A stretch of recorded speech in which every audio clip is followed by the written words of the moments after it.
Мен Манас университетинде окуйм. Бул жакта да түрктөр окушат. Көп учурда алардын сыртта тамеки чегип жүргөндөрүн көрөм. Арасында хижапчан кыздар да чегишет. Бул эмнеден?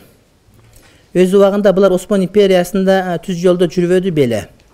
Мусулман калк эмес беле, буга чейин ким жеткизди дейт. А биз ким болчук? Биз деле мусулман болчук. Биздин да жылаңачтанып кетти, туу ачатын кес жок эле. Эмне болду ошондо? Бирөөнүн башындагы чөптү көрбөй, төөнү көрбөй, жок, чөптү көрөсүн, өзүң башында төөнү көрбөй. Бизде деле Курманжан бар эле, Канеке бар эле, Айчүрөк бар эле. Байтек Батыр бар эле, Шабдан Батыр бар эле. Бизде эмне болдук биз? Чылгаттабызбы? Россияда детдомго түшкөндөрдүн көпчүлүгү биздин товарлар экен. Не болду ошондо? Экинчиден, түрк саңа далил эмес.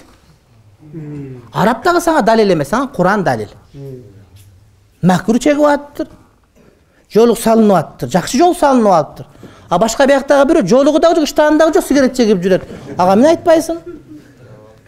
Алго 2 парздын аткарып, бир макруh кылып аттыр. А сеники макруhга кошуп 1000 парзды таштап койдугун арака. Экөөбүз нежебиз менен карындашыбыз.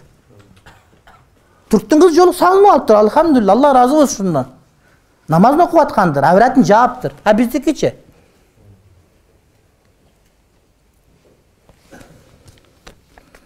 Жоон санын көрсөтүп жүрөт.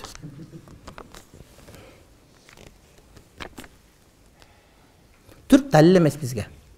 Үлгү дагы эмес бизге. Араб дагы далил эмес, үлгү дагы эмес бизге.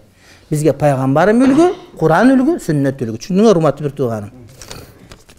Алар өсө өлбөйбүз.